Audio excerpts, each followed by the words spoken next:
بص، كورس كامل على اليوتيوب لكل صناع الافلام المبتدئين. هتتعلم كل حاجه علشان تصور مشهد من كتابته لحد تصويره. تعال نشوف برومو الكورس سوا، هشرح لكم فيه محتوى الحلقات الجايه. خلينا نكون عارفين ان صناعه الافلام هي عمل جماعي، لكن فعلا بيحصل ظروف كتير. الظروف دي بتجبرك انك ممكن تشتغل تحت كذا مسمى وظيفي بنفس الشخص، او بمعنى اصح ان انت اللي تنفذ كل شيء. مع بعض هنشوف ازاي نقدر نصور مشهد من البدايه للنهايه، يعني من بدايه التحضيرات على الورق لحد ما بنصور ونقول فرق. المشهد بيتكون من لقطات، على اي اساس بنختار عدد اللقطات، وبرده ازاي بنختار احجام اللقطات نفسها، لقطه قريبه، لقطه متوسطه، لقطه بعيده، ازاي بتتعامل مع السيناريو، وايه الاسلوب اللي انت هتشتغل بيه في التحضيرات، وبعدين هي ايه اصلا خطوات التحضير لتصوير مشهد، وازاي هتتعامل مع الممثلين في موقع التصوير، ازاي بنحضر لاستخدام الاضاءه، يعني شغل مدير التصوير. هنعرف كل ده بشكل عملي وهنشوفه مع بعض في مشهد. كل ده هنتعلمه عشان ننفذه مع فريق عمل محدود جدا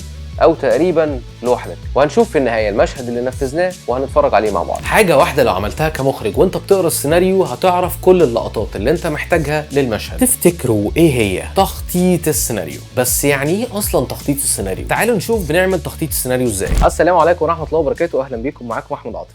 دلوقتي احنا معانا مشاهد، المشاهد دي في مرحله التحضير يعني التحضير على الورق وتحضير مع الممثلين. هنبدا بتخطيط السيناريو، وبعد كده هنعمل ستوري بورد، وبعد كده هنعمل رسم افقي للوكيشن. نبدا باول مشهد معانا. المشهد المكتوب قدامكم ده المعلومات الاساسيه بتكون رقم المشهد، داخلي او خارجي، والتفاصيل المكان سواء صاله او غرفه او شارع، ونهار او ليل. هنقرا السيناريو سريعا كده. يجلس امير على كنبه بجوار زوجته يشاهدون التلفزيون. امير يمسك موبايله مبتسما وغير منتبه لسوزي. سوزي تنظر له. سوزي، امير بيسمع وما بيردش. سوزي، امير ينظر لها ويترك هاتفه. انا بكلمك على فكره. امير، سوزي كنت بتقولي ايه؟ امير انا بكلمك على فكره. كنت بتقولي حاجه؟ لا، ما كنتش بقول حاجه. انا عايزه اكلمك في موضوع. انا موافقه على موضوع السفر. ومين قالك اساسا ان انا هسيب شغلي واسافر؟ انا اصلا مش عايزاك تسافر معايا. والله؟ طيب انا مش موافق ومش هتسافري، وانا جوزي وكلمتي هي اللي هتمشي. انا عايزه ان احنا ننفصل. انا اول مره اشوف واحده عايزه تتطلق وتسيب جوزها علشان تسافر تشتغل في بلد غريبه. انا ما بقتش مبسوطه يا امير. مش مبسوطه؟ يبقى نقعد ونحل مشكلتنا، مش علشان تنقلي شغلك تطلبي مني الطلاق.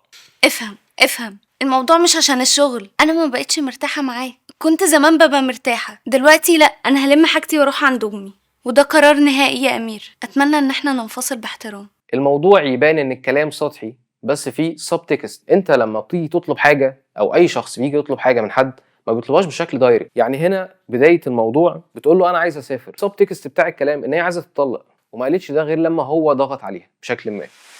عادة أنا شخصيا لما بقرا السيناريو ما بقراهوش بالشكل اللي قريته قدامكم بالشكل السريع ده، بتخيله قدامي فعلا. ممكن أقوم أتمشى في الأوضة اللي أنا قاعد فيها، أو أروح أقعد على كنبة، هم هنا قاعدين على كنبة، فبقعد مكان الشخصية نفسها وبتخيل هينطق الكلام ازاي، هيتكلم ازاي، وهيقول الكلام بالطريقه دي ليه اللي انا متخيلها، واتخيل العكس الشخصيه الثانيه هترد عليه ازاي. بتبنى راي كل شخصيه. كل اللي هنعمله ان احنا هيكون معانا السيناريو، واللي قدامنا دلوقتي مشهد. هقرا المشهد واتخيل كل لقطه هيكون حجمها ايه وزاويتها ايه. يعني مثلا عندنا يجلس امير على كنبه بجوار زوجته سوزي يشاهدون التلفزيون. امير يمسك موبايله مبتسما وغير منتبه لسوزي. سوزي تنظر له. انا بالنسبه لي ممكن ابدا بوايت شوت تبدا تبين المكان، لان عندي يجلس امير على كنبه بجوار زوجته، فانا عشان اعرف ان هما الاثنين قاعدين على كنبه واحده محتاج يا اما يكون وايت شوت يا اما ميديوم تو شوت. فمثلا انا هبدا بوايت شوت. كل اللي بعمله برسم خط بالشكل ده، وبشوف انا الشوت بتاعي هيوصل لفين في الحوار او في المشهد. انا هاخد المشهد ده كله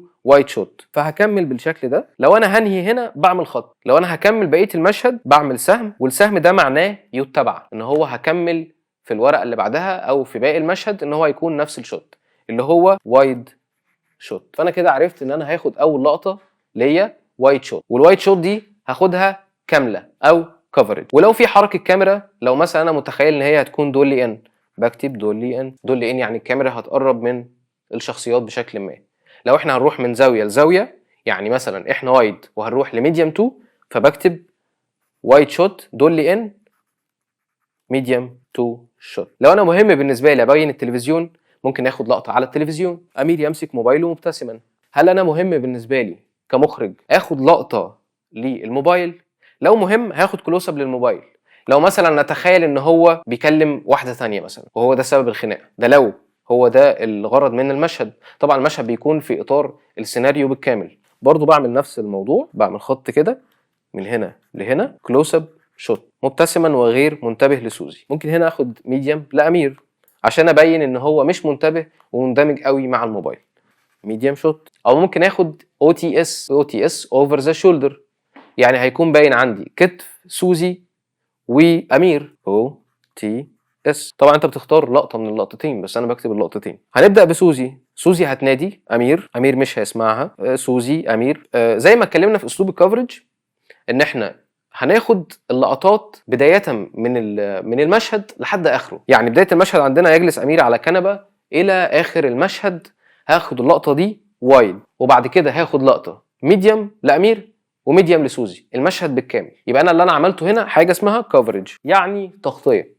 يعني لو ما صورتش اي حاجه تانية غير الثلاث لقطات دول، انا اقدر في المونتاج اقدر ان انا اقطع بين الثلاث لقطات ويبقى عندي المشهد بالكامل، ما يبقاش عندي اي مشكله في المونتاج. ده بيبقى اسلوب انتاجي وبيبقى اضمن للمخرج او للبروديوسر المنتج، عشان هو لما بيروح للمونتاج بيبقى ضامن بنسبه 100% ان المشهد ما فيهوش مشكله، او مش هيقدر ان هو ما خدش لقطات كافيه او تغطيه كافيه للمشهد. لكن احيانا انت ما بتحتاجش ان انت، لان طبعا لو كل حاجه بتاخدها كفرج الموضوع هيبقى بيزك قوي، يعني مش هيبقى ليك شغل كمخرج باين، لان انت عباره عن كل مشهد هتاخده وايد ميديم كلوز اب لكل الشخصيات، وفي المونتاج بقى تخرج. لكن الموضوع ما بيمشيش بالطريقه دي. لو انت زي ما قلنا انت عندك وقت بتاخد اسلوب الكفرج وبتاخد الشوتس اللي انت محتاجها. لو احنا هناخد كفرج نبدا بالبيزك، هقدر ان انا اجي عند سوزي هرسم نفس الخط واكمل للنهايه، يتبع برضو لان المشهد بتاعنا صفحتين مش صفحه واحده، وهكتب ميديم شوت، واروح عند امير اعمل نفس الكلام ميديم شوت. يبقى انا ده كده الكفرج بتاعي. عندي وايد شوت المشهد كله، عندي ميديم شوت لسوزي المشهد كله، عندي ميديم شوت لامير المشهد كله.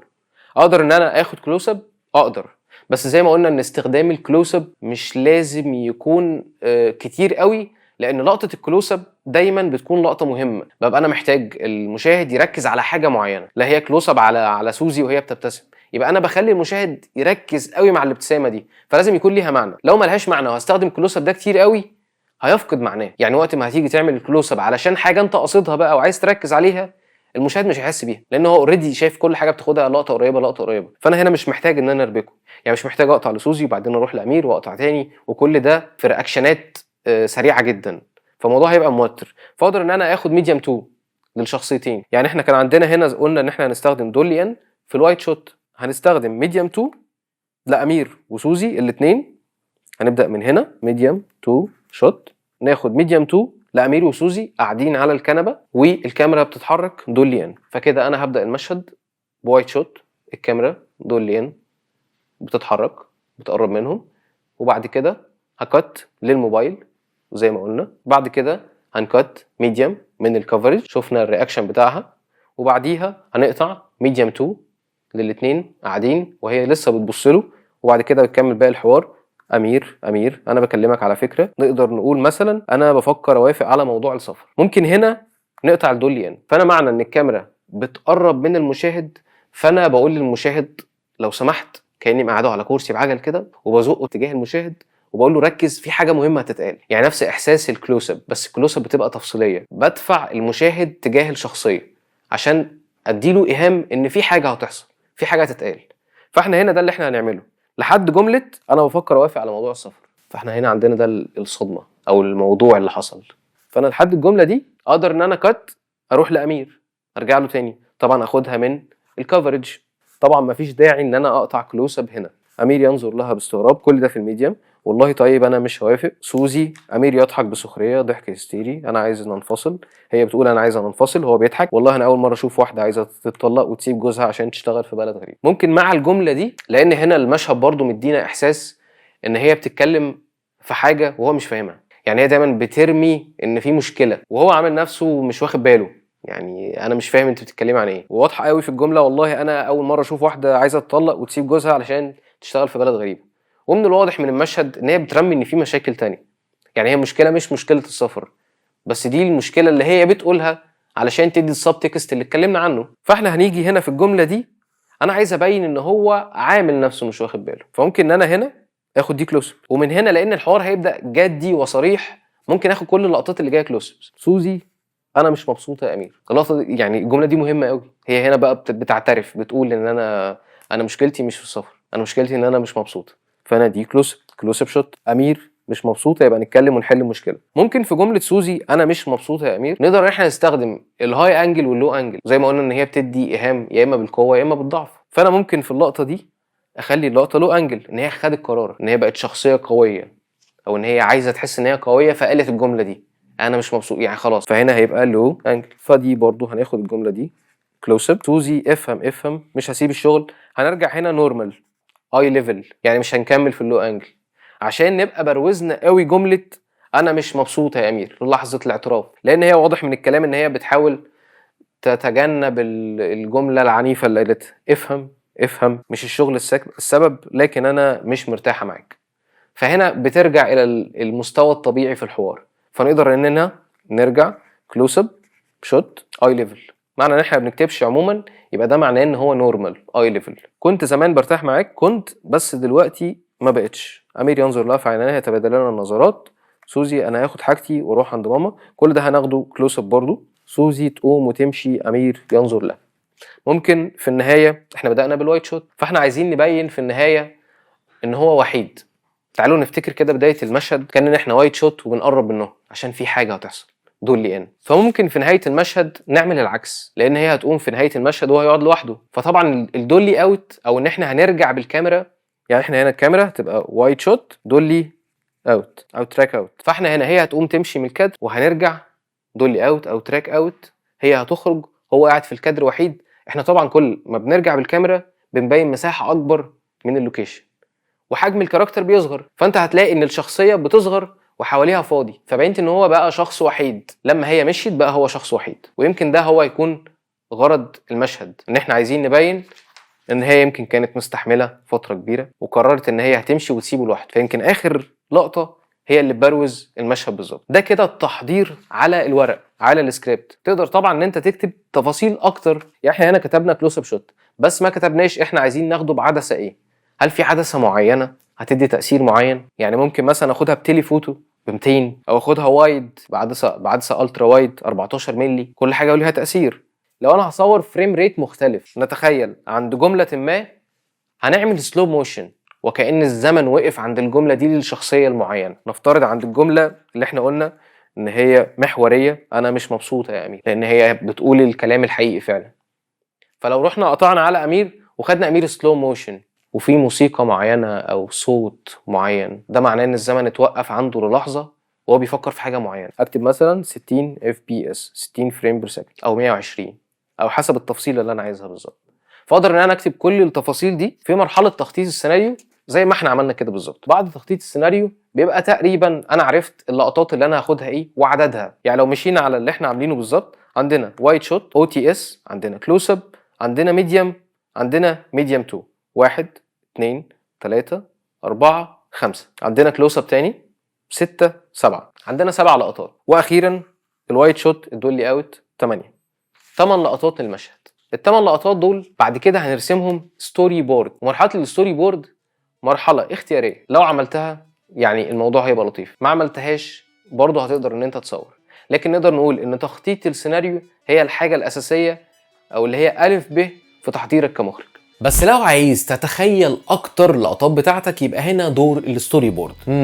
بس هو يعني ايه ستوري بورد اصلا؟ لازم يعني اكون رسام شاطر علشان ارسم الكادرات؟ طيب لو عايز اعمل ستوري بورد بسيطه اديها برضو الرسام يرسمها، او ممكن مثلا اخلي الاي اي يساعدني؟ بص، في بدايتك كمخرج ما تعقدش الموضوع قوي. تعالوا نشوف ايه ابسط طريقه لعمل الستوري بورد بشكل عملي. يلا بينا. دلوقتي بعد مرحله تخطيط السيناريو وعرفنا اللقطات اللي احنا محتاجينها بالظبط، هنبدأ بمرحلة عمل الستوري بورد. والستوري بورد مهمة ومش مهمة لو انت شخص عايز تحضر بشكل كبير وهتروح اللوكيشن تكون مطمن. وطبعا بما اننا في كورس الوان مان كرو، اعتقد ان انت لازم تحضر كويس قوي عشان لما هتروح اللوكيشن هتعمل كذا مهمة. وطالما هتعمل كذا مهمة فممكن ما تبقاش مركز. فكل ما تحضر كويس قوي للسيناريو كل ما ده هيديك طمأنينة في اللوكيشن وهيوصل رؤيتك بشكل كبير. والستوري بورد بتساعدك في حاجه مهمه قوي، انها بتخليك ما تكسرش الاكس. لان فيجوال انت بتبقى شايف في تحضيرك على الورق مين هيبقى يمين ومين هيبقى شمال، فصعب ان انت يكون معاك ستوري بورد وتكسر الاكس في اللوكيشن. فاحنا دلوقتي بعد ما عملنا تخطيط السيناريو هنبدا نعمل الستوري بورد. الستوري بورد زي ما احنا شايفين باختصار بتبقى عباره عن مربعات اللي هي بتكون الكادر بتاعنا وجنبها مساحه فاضيه اقدر اكتب فيها التفاصيل. ده الشكل البدائي للستوري بورد. طبعا هتقدر ان انت تشوف اونلاين تمبلتس كتير او اشكال كتير قوي للستوري بورد وكلهم صح، شوف المناسب ليك واختاره. بس في معلومات اساسيه لازم تكون موجوده في الستوري بورد. اول حاجه رقم المشهد، تاني حاجه رقم الشوت، تالت حاجه وصف للشوت، وصف للي جوه الفريم. زي ما قلنا ان احنا داخلي صاله نهار يجلس امير على كنبه، قلنا ان احنا هناخد ده وايت شوت. ممكن ارسم هنا افاجوره لو في افاجوره. ونصيحه لو انت مش شخص بترسم كويس قوي ما ترسمش كل التفاصيل جوه الفريم. انت كل اللي انت محتاجه بس ان انت مين الشخصيات اللي موجوده في الفريم، ولو في حاجه مهمه اكسسوار مهم ارسمه، مفيش اكسسوار مهم ما ترسموش.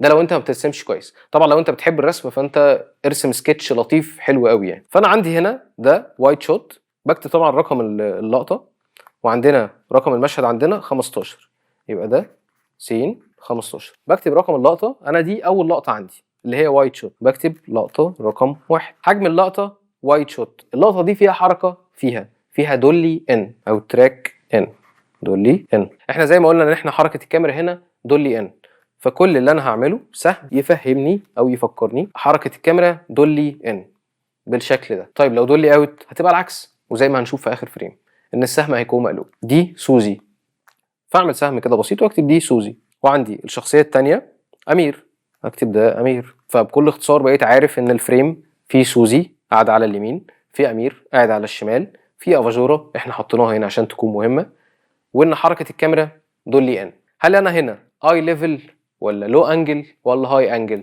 لو مفيش حاجه مميزه هنبقى اي ليفل، او في الطبيعي بنبقى نورمال طالما ما كتبتش. انما هكتب المميز، بمعنى ان انا هنا لو لو انجل هكتب لو انجل، هاي انجل هكتب هاي انجل. فانا هنا عملت حركه الكاميرا، عرفت الشخصيات اللي موجوده في الكاميرا وايه الاكسسوارات المهمه وايه رقم اللقطه وايه حجمها. بعد كده هروح للوصف. الوصف زي ما شايفين بيبقى مربع فيه خطوط فاضيه، انا عايز اكتب ايه اللي موجود في الفريم، او اللقطه دي هتاخد منين لفين من الوقت. فانا هنا احنا كاتبين ان دي كفرج، يعني اللقطه دي هتكون المشهد كله، يعني مش هتكون عند جمله معينه. فانا هبدا يجلس امير، سوري بقى الخط اللي مش حلو قوي يعني، على كنبه، ونعمل خطوط كده ان هو الموضوع الى اخره. يعني اول حد هيتكلم هو سوزي امير، بكتب جزء من الحوار. لو انا مفيش حاجه مميزه بكتب الى اخره. نروح للقطه اللي بعدها. بعد كده عندنا كلوز اب للموبايل، عايزين نبرز قوي اللقطه دي. رقم 2 اجيب الموبايل بالشكل ده، لو في كلام مهم ممكن اكتبه. فانا هنا بقيت عارف دي ايد امير وماسكه الموبايل. كلوز اب شوت. طيب هل فيها حركه ولا ما فيهاش؟ اللقطه دي ما فيهاش حركه، فبكتب فيكسد. فيكسد زي ما قلنا يعني ثابت. طيب لو انا الموبايل ده هيبقى بره الفريم وهيدخل مثلا، بعمل سهم كده. السهم ده معناه ان الموبايل ده هيدخل جوه الفريم، يعني الفريم ثابت، الموبايل هيدخل جوه الفريم. وطبعا زي ما قلنا برضو بنكتب الوصف، الموبايل عليه مسج ونكتب محتوى المسج. بعد كده نروح للقطه رقم 3. لقطه رقم 3 او تي اس، مش هناخدها ميديم لان احنا هناخد ميديم في الكفرج. سوزي قاعده على اليمين، امير قاعد على الشمال. سوزي ده امير ماسك الموبايل بالشكل ده. دي عندنا لقطه او تي اس، اوفر ذا شولدر، من فوق الكتف. هل اللقطه دي فيها حركه ولا لا؟ ما فيهاش حركه، فيكسد. نروح للوصف، هنكتب الوصف ايه؟ امير مبتسما وغير منتبه لسوزي. نروح للقطه رقم 4. سوزي بتنده امير، ودي احنا قلنا ان احنا هناخدها ميديم شوت، ودي هتكون كفرج بالشكل ده. فاحنا عرفنا ان هي يمنا، هو هيبقى شمالنا، بس الفريم هيكون فيه شخصيه واحده، يعني هو مش هيظهر في الفريم. طيب حجم الفريم ميديم شوت. هل في حركه ولا ثابت؟ كادر ثابت. نقدر نرسم الكنبه بشكل بسيط عشان نعرف ان هي قاعده على الكنبه. التفصيله ان احنا هناخد الميديم شوت ده كفرج، يبقى هنعمل النجمه الجميله اللي قلنا عليها او حرف السي، او نكتب كفرج. بدايه الحوار او بدايه الميديم شوت ده هيكون منين؟ هيكون من بدايه المشهد خالص ولا هيكون من بدايه الكلام، يعني من اول ما سوزي بتقول امير؟ اقدر طبعا لو انا واخد كفرج يعني ما جاتش على السطر او السطرين دول فاخدهم، اللي هو يجلس امير على كنبه بجوار زوجته. فاحنا هنبدا من الاول خالص، احنا ميديم شوت على سوزي جالسه على الكنبه كفرج. امير لم يسمعها. عندنا ميديم تو شوت في دولي ان. هو احنا ليه خدنا كفرج ميديم شوت وهنرجع ناخد نفس الكلام ده ميديم تو شوت؟ ده معناه ان انا مش هحتاج حاجه من الكفرج. دي لقطه رقم 5 ميديم تو شوت. هنرسم الشخصيتين قاعدين على الكنبه وهنعمل دولي ان. بعد كده هنكتب بقى اللقطه دي من اول ايه بدايتها وايه نهايتها. فانا عرفت ان اللقطه دي هيكون بدايتها جمله سوزي لما هتنده تقول امير لحد انا بفكر اوافق على موضوع السفر، بيج رقم 1. بعد كده هنروح للميديم شوت بتاع امير اللي هو هيكون كفرج. زي ما قلنا ان احنا هنا مش هنكسر الاكس طبعا، وده اللي بيساعدنا فيه الستوري بورد. الشوت ده رقم اخر حاجه كان رقم 5، يبقى ده شوت رقم 6. بدايته نرسم برضو الكنبه بشكل كده، العلامه المميزه ان ده كفرج. فاحنا هنا هنبقى كلوز اب شوت. اللقطه دي هتكون مع جمله والله انا اول مره اشوف واحده عايزه تطلق، يبقى هكتب امير. طبعا من اللي انا واخد باله منه هنا ان امير هيقول اللقطه دي كلوز اب وبعد كده هناخد كذا كلوز اب ليه. فاقدر ان انا بدايه من اول الجمله دي والله انا اول مره اشوف واحده عايزه تطلق علشان تسافر، هبدا اخد من اول الجمله دي الى اخر الحوار او اخر المشهد اخدها كلوز اب، لان انا هكت ما بين الاثنين. ومهم بالنسبه لي الرياكشنز بتاعت الاثنين، ردة الفعل. يعني هو دلوقتي بيقول والله انا اول مره اشوف واحده عايزه تطلق وتسيب جوزها عشان تشتغل في بلد غريب. انا مش لازم الكاميرا تكون في المونتاج، مش لازم الكاميرا تكون معظم الوقت على الشخصيه اللي بتقول الجمله، لا هو ممكن يقول بس والله انا اول مره اشوف واحده عايزه تطلق، رحت قطعت وشفت رد فعلها على كلامه ايه. فانا مهم بالنسبه لي الرياكشن شوت، لما الشخصيه بتتكلم الشخصيه الثانيه بتسمعها شكلها عامل ازاي، مبسوطه زعلانه. فانا طالما ده مهم بالنسبه لي ممكن اخد كلوز اب شوت اشبه بالكفرج، بس هي هتكون من اول الجمله دي الى نهايه المشهد. يبقى انا عارف ان اللقطه دي هتكون تقريبا فيها الصفحه الثانيه كلها من السكريبت. لقطه مميزه وهي سوزي لما هتقول انا مش مبسوطه يا امير. فهنا احنا قلنا دي هناخد كلوز اب شوت لكن لو انجل.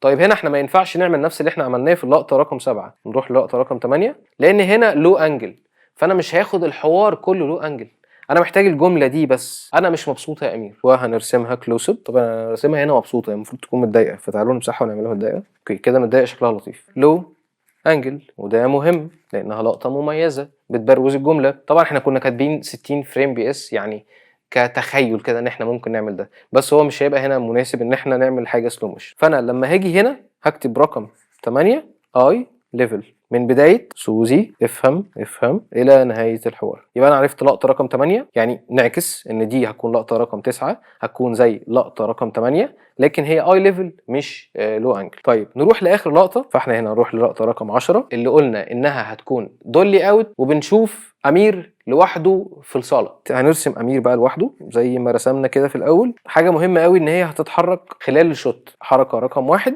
هنرسم خط كده ان هي خرجت بره الفريم، فدي حركه رقم 1. حركه رقم 2 هي هتمشي من هنا لهنا واحنا هنكون دولي اوت. حجم الفريم ايه؟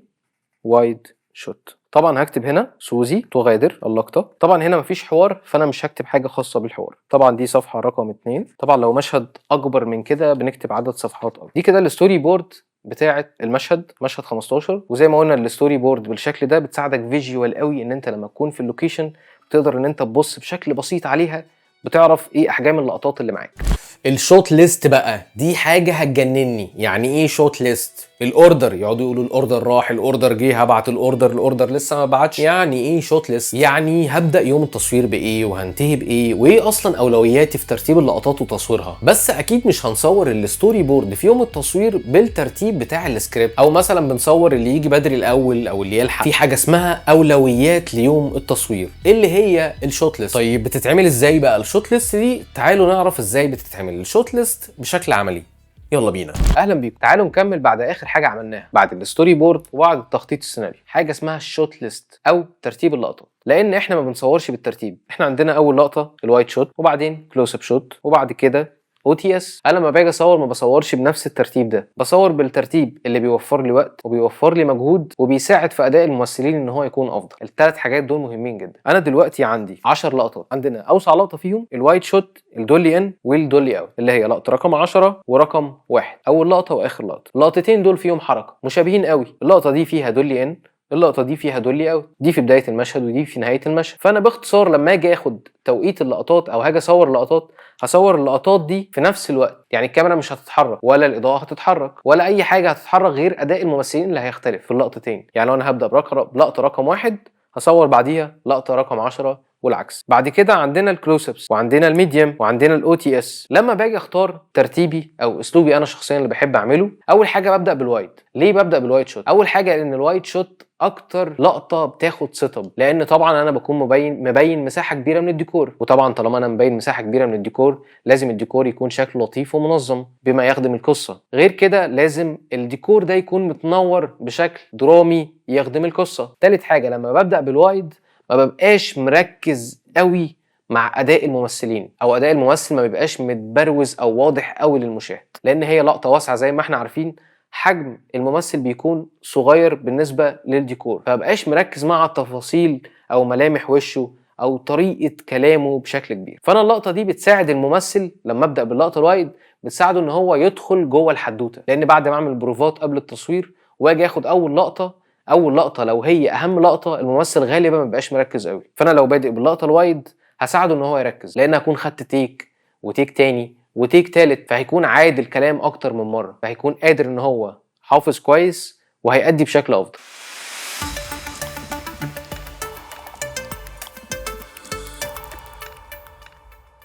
ده تمبليت بسيط، شكل مبدئي بسيط للشوت ليست او ترتيب اللقطات. اللقطات دي مكتوبه طبعا، او التفاصيل دي مكتوبه باللغه الانجليزيه، تقدر ان انت تعرب ده، لكن احنا بنستخدم اللغه الانجليزيه لان معظم المصطلحات اللي بنستخدمها لغه انجليزيه. تعالوا نروح للبيانات المهمه اللي لازم تكون موجوده في الشوت ليست. نبدا اول حاجه بالبرودكشن، تاني حاجه اسم الدايركتور، وبعد كده اسم اللوكيشن. نقدر نقول لكل اللي فات ده لو انت بتشتغل وان مان كرو مش هيبقى اهم تفاصيل ليك، لكن اهم تفصيله وهي السين، رقم المشهد. بعد ما كتبنا التاريخ وكتبنا رقم المشهد والتفاصيل التانية، أول حاجة شوت أو اللقطة، رقم اللقطة، هل هي لقطة رقم 1، لقطة رقم 3، لقطة رقم 8؟ طبعا لأن الشوت ليست بتكون بالشكل اللي قدامنا ده، هي سطور مكتوبة مش زي الستوري بورد فيجوال، ممكن تبص على كل اللقطات بسرعة وتعرف أحجامها إيه. تاني حاجة شوت سايز وأنجل، حجم اللقطة، هل هي وايد، هل هي ميديوم، هل هي كلوز اب، والأنجل هل هي اي ليفل، هل هي هاي انجل، هل هي لو انجل. ديسكريبشن او الوصف، لو انا عايز اكتب اي تفاصيل خاصه بالمشهد،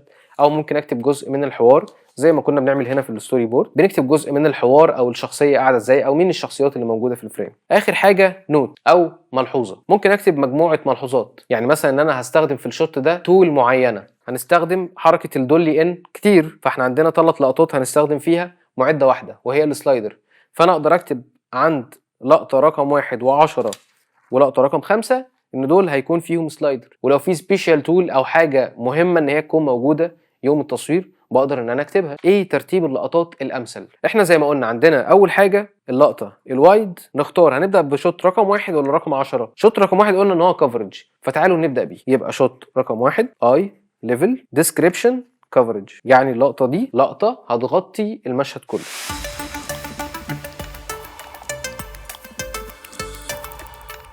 اخر نوت ان هو هيكون في حركه دولي ان، وحركه الكاميرا الدولي ان هنستخدمها بيه سلايدر. بعد كده هناخد بعدها على طول لقطه رقم 10، هل هي اي ليفل ولا لو انجل ولا هاي انجل؟ هي طبعا اي ليفل. اللقطه دي مش كفرج، سوزي تغادر، الحركه دولي اوت بسلايدر. ده كده اللقطات اللي فيهم حركه، لقطه رقم 1 ولقطه رقم 10. طيب بما اننا خدنا الوايد، بعد كده هندخل للميديم. لما بنيجي ندخل الميديم فاحنا بندخل اضيق، ما بنبقاش شايفين مساحه كبيره من الديكور، فنقدر ان احنا بنشيل مش بنزود، يعني ما بنستخدمش تولز اكتر، لا احنا ممكن نستغنى عن تولز او اضاءات كانت منوره حاجات معينه من الديكور. اقرب لقطه بعد كده وهي الميديم 2 اللي هي فيها دولي ان. وليه هنبدا بالدولي ان؟ ما احنا كنا ممكن نبدا باي لقطه تانية ميديم، او لو عندنا لقطه ميديم 2 ما فيهاش دولي ان كنا بدانا بيها، بس هنبدا بيها لان هي هنستخدم فيها نفس المعده وهي السلايدر. طبعا لان احنا لما هنستخدم السلايدر هيتحط بياخد وقت معين، السيت اب بتاعه بياخد وقت معين، سيت اب الكاميرا عشان يتحط فوق السلايدر بياخد وقت، فانا كل الوقت ده هقدر ان انا استفاد بيه وما اخسروش، بالعكس انا بكسبه لما هاخد ترتيبه اللقطات دي ورا بعض. فانا بعد لقطه 1 ولقطه 10 هاخد لقطه 5 اي ليفل، برضو الحركه هتكون دولي ان، فانا بدات بلقطه رقم 10 وبلقطه رقم 1 وبعدين لقطه رقم 10 وبعدين لقطه رقم 5. طيب ببص سريعا كده، هل في لقطه مشابهه؟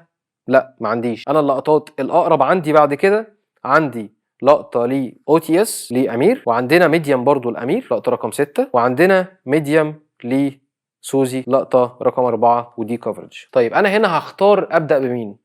هبدا بسوزي ولا هبدا بامير؟ فانا بالنسبه لي هنا مفيش حاجه مميزه تخلي حد اولى من حد ان انا ابدا اللقطه بتاعته. لو انا عندي لقطه لسوزي دولي ان، فانا هبدا بيها، لان احنا زي ما قلنا ان الكاميرا محطوطه على سيت اب السلايدر، فانا لما هاجي احرك من الميديم 2 للميديم فانا مجرد هحرك السلايدر بس، فده هيخليني ان انا اكسب وقت، فده يدي اولويه ان انا ابدا باللقطه بتاعت سوزي. نبدا بسوزي. عندنا لقطه رقم 4، نشوف عدد اللقطات اللي ليها، ودي كفرج تقريبا ملهاش لقطه ميديم تاني لان احنا واخدينها كفرج فهي واخده الحوار كله.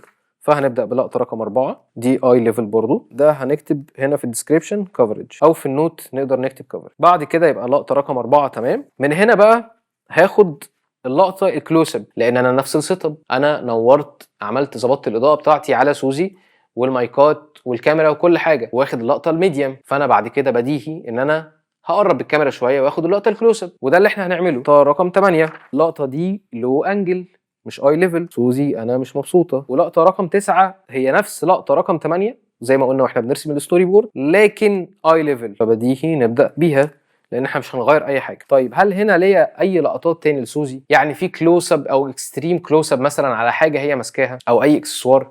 مفيش، يبقى انا كده لقطاتها خلصت. اروح بعد كده للقطات امير. امير عندنا ليه لقطه ميديم شوت وهي كفرج، وعندنا لقطه ليه كلوز اب، وعندنا لقطه ليه وهو ماسك الموبايل. دي اللقطات بتاعت امير. فانا بالنسبه لي مفيش حاجه تدي اولويه، هصور الميديم بتاعته الميديم والكلوز اب وبعد كده ناخد كلوز اب للموبايل. فهنبدا بلقطه رقم 6 التفاصيل بتاعتها اي ليفل، كنتي بتقولي كذا كذا، وبعد كده عندنا لقطه رقم 7 كلوز اب اي ليفل. يبقى كده اخر لقطه معايا وهي لقطه رقم 2 وهي كلوز اب للموبايل. الكاميرا هنا هتكون هاي انجل لان هو ماسك الموبايل، الكاميرا هتكون بالشكل ده، فالكاميرا هاي انجل، وده نسينا نكتبه في الستوري بورد. طبعا هنا مهم ان انت تكتب في الشوت ليست او ترتيب اللقطات احجامها. احنا هنا اهتمينا ان احنا نكتب ان هي اي ليفل ولا لو انجل، لكن مهم ان احنا كنا نكتب جنب الشوت سايز. نروح هنا اللقطه رقم 1 وايد شوت، لقطه رقم 10 وايد شوت، عندنا لقطه رقم 5 ميديم 2، عندنا لقطه رقم 4 ميديم شوت، لقطه رقم 8 كلوز اب شوت، لقطه رقم 9 كلوز اب شوت برضو. وده كده يبقى الشوت ليست بتاعتنا او ترتيب اللقطات اللي احنا هنصورها خلال اليوم.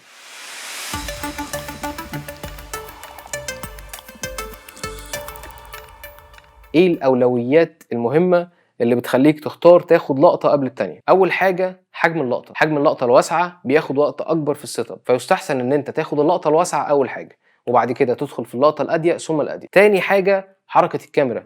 لو انت عندك سيت اب حركه الكاميرا هياخد منك وقت، فخلي اللقطات اللي فيها حركه كاميرا او نفس حركه الكاميرا ورا بعض. نروح لاخر حاجه وهي حاجه مهمه قوي بعد طبعا ان انت الترتيب بيبقى للشخصيات. يعني لو انا مثلا بصور ميديم لامير باخد الكلوز اب بتاع امير وراه على طول. اخر حاجه وهي التوقيت. فلنفترض ان انا يومي هيبدا الساعه 8 وانا عندي ممثل مش هيبقى متاح غير الساعه 1، فانا عندي حل من الاثنين، يا اما اضيع التوقيت بتاع الصبح ده خالص واضطر ان انا استنى لحد الممثل ما يحضر، يا اما ان انا عندي الوقت اللي في الاول ده هستغل ده بان انا عندي لقطات الممثل. لو نفترض ان هي سوزي مش هتكون موجوده معايا في لقطه رقم 2 اللي هيكون فيها الكلوز اب بتاعه الموبايل، ولا في لقطه رقم 6 اللي هتكون الميديم بتاع امير، ولا في لقطه رقم 7 الكلوز اب بتاع امير. فانا عندي الثلاث لقطات دول، اقدر ان انا اخد اللقطات دي قبل ما الممثله بتاعتي تحضر، فانا الترتيب عندي هنا هيختلف. يعني بدل ما كنت هبدا بالوايت شوت اللي هما الاثنين موجودين فيه، انا مش هبدا بالوايت شوت، انا هبدا بالكلوز. ممكن ابدا بالكلوز بتاعت امير وبعد كده اخد الميديا. فترتيب الاولويه بيكون لاختصار الوقت، عشان كده بيجي اهميه الشوت ليست او ترتيب اللقطات.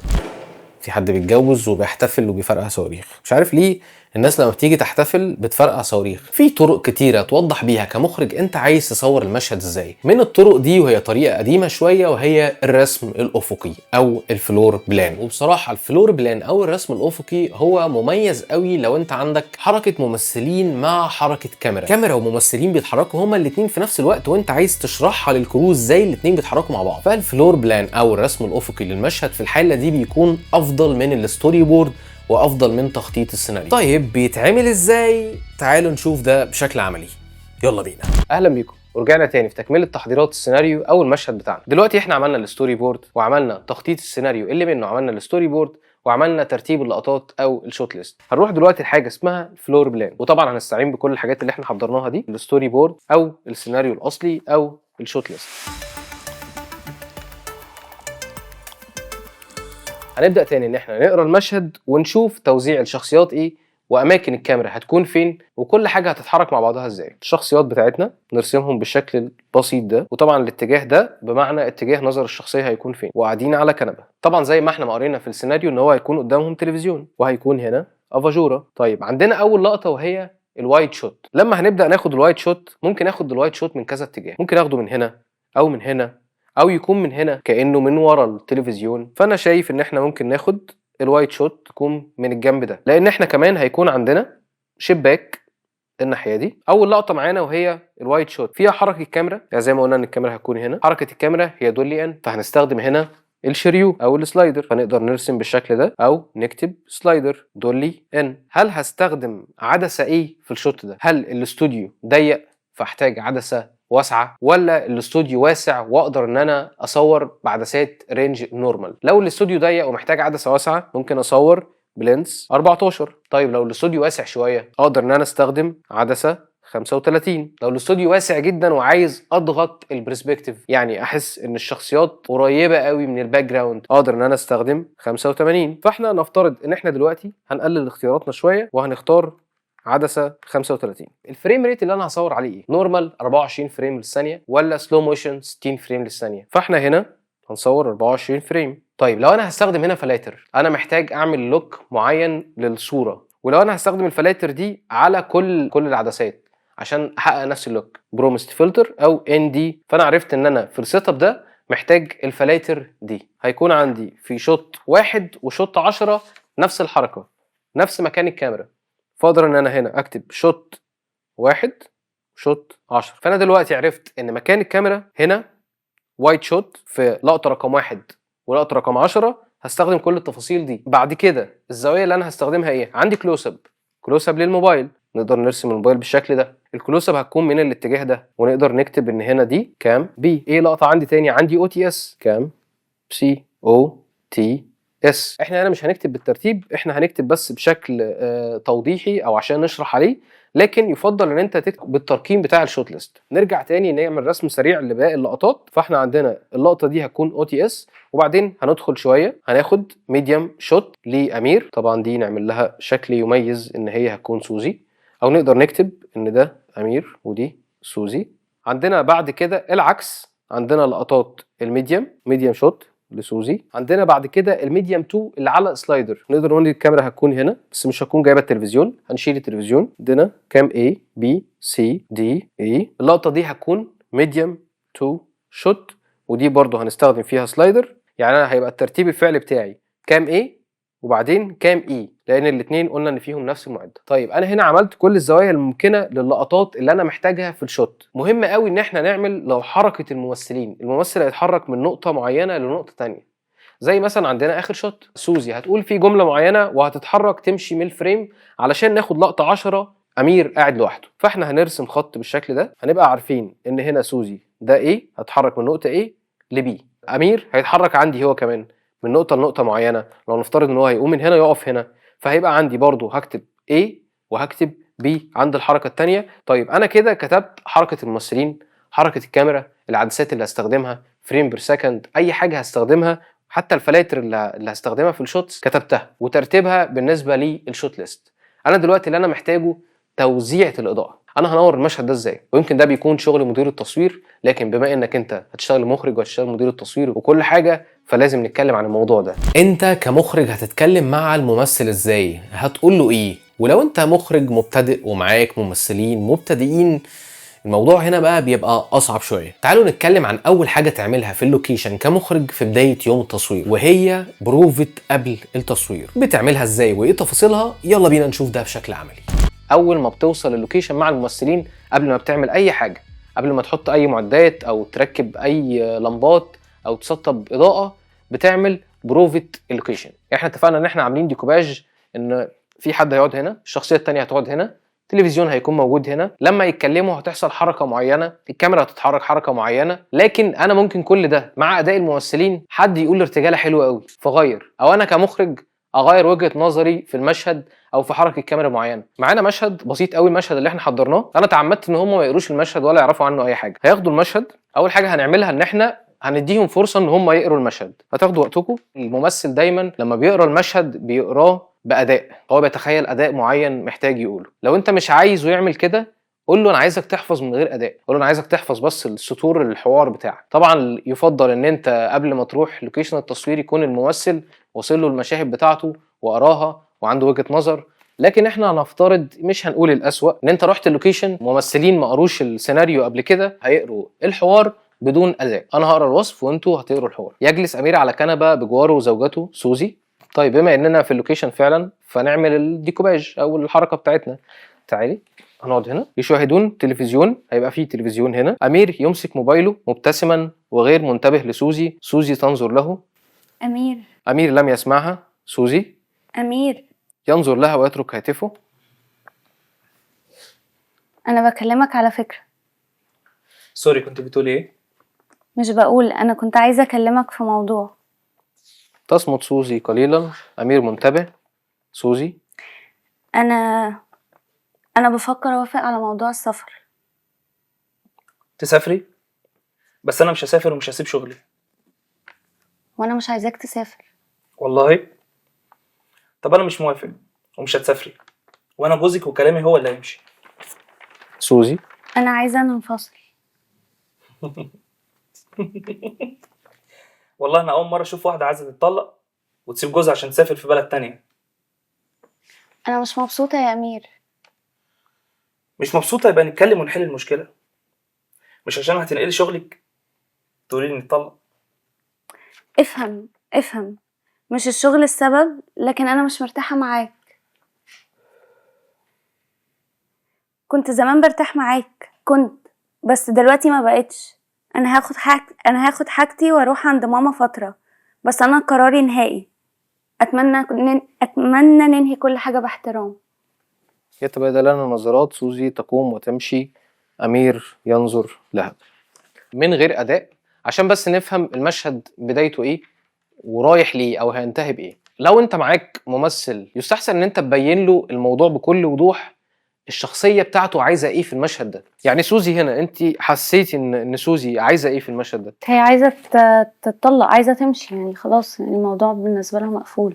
اللي ورا ده ان هي عايزه تقوله بشكل غير مباشر، وهو واضح ان هو بيعمل نفسه مش واخد باله، وواضح ان هو عارف المشكله لان هو بيسال حاجات تبان ان هي غبيه. بالتاكيد هم حصل بينهم مشاكل كتير. نتيجه المشاكل دي في برود منه من شخصيه امير، وهي بالنسبه لها جابت اخرها. يعني هي في مرحله ان هو ده اخر الموضوع. موضوع السفر ده تقريبا كان مشكله بتتكلموا فيها كتير وانت مش عارفه تاخدي فيها قرار، وكنت مأجله مستنيه ان هو يعمل رد فعل شيك او حاجه فما توافقيش فتقعدي، وبعد كده لقيتين ان هو مستمر في البرود ده، فانا جبت اخري فخلاص. فمهم انك تشرح للممثل التفاصيل دي، لان هو لما بيجي يتخيل اي جمله بيقولها لازم يكون في وراها معنى. هو ما بيقولش الكلام بس. يعني تعالوا نلعب لعبه بسيطه كده. هناخد جمله انا مش مبسوطه يا امير دي ونحطها في كذا سياق. لو نفترض انا مش مبسوطه هي جمله واحده بس، هنسكت كده لحظه وانت عايزه تقولي له ان انا مش مبسوط. أنا مش مبسوطة يا أمير. فكرت في حاجه علشان تقدر تقول الجمله دي. طيب تعالي نتفه الموضوع خالص. لو هي بتقول له انا مش مبسوطه يا امير عشان هي شخصيه طماعه قوي وهو جاب لها هديه غاليه بالنسبه للعموم، بس هي بالنسبه لها ايه القرف ده، حاجه قليله جدا يعني. أنا مش مبسوطة يا أمير. أنا مش مبسوطة يا أمير. أنا مش مبسوطة يا أمير.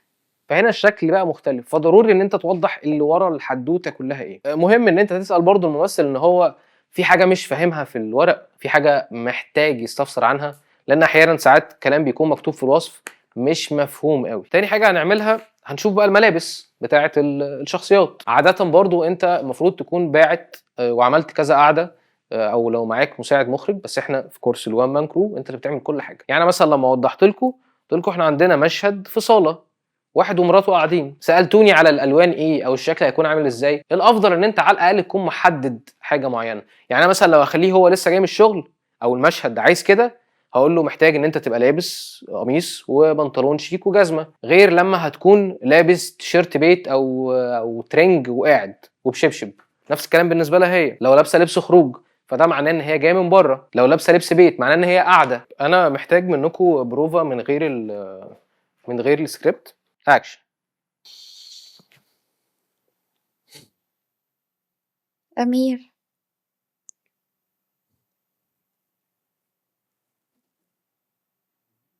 أمير،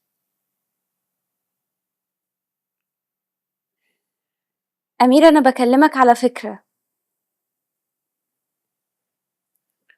ما خدتش بالي، كنت عايزه حاجه؟ هو ده مش اللاين، يعني هو نراجع نفس اللاين اللي مكتوب. جاهزين؟ أمير،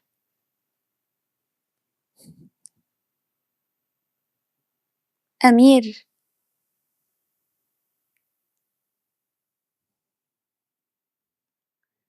أمير أنا بكلمك على فكرة. سوري، كنت بتقولي ايه؟ مش بقول حاجة، هو أنا كنت عايزة أكلمك في موضوع.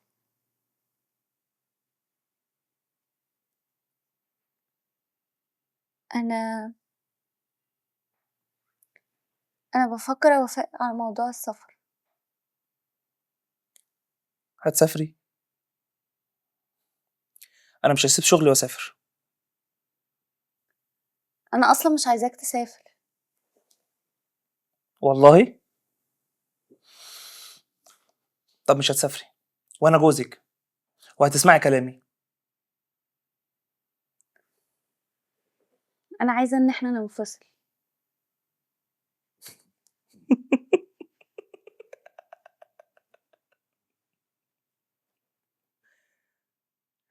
انا اول مره اشوف واحده في حياتي عايزه تنفصل عن جوزها عشان تروح تشوف شغل في بلد تانية. سوري. عايز احس ان انت الموضوع فارق معاك. فارق معايا هي؟ انا فارق معايا شغلي. انت فاهم ولا مش فاهم؟ اه فاهم. انا فاهم وبس فارق معايا شغلي ان انا مش عايز حلو. برضه ليه اديها الريبه. تنفعل؟ اه انت في موقف قوة. اوكي طب انا الراجل ومش موافق، اوكي. فانت ايه اللي ضايقك اصلا يعني؟ ما هي مش هتعمل حاجه اساسا. مش وليه هتعمل حاجه. مهتم؟ هي شويه كلمتين بتقولهم يا عم زي ما كل بتيجي مره يعني كل مره بتيجي تتكلم تقول نفس البقين. بس هي تاخد مالكش دعوه هي القرار. بتفكر في ايه م-م. خالص. دايما لما بتقرا يعني لما بتيجي تقول الجمل بتاعتك انت ما انتش عارف هيترد عليك يتقال لك ايه تماما. انت بتقولي الجمله في وقتها بس، ممكن الشخصيه التانية ترد عليك حاجه تانية خالص. انت حافظ جملك وعارف ان الموضوع ماشي ازاي، بس كل جمله بتقولها هي بلحظتها بوقتها عشان تطلع كل حاجه باحساسها تمشي كسلم. احس اكتر ان هو مش فارق معاك، اوكي لان هو فعلا في المشهد مش فارق معاك. ماشي.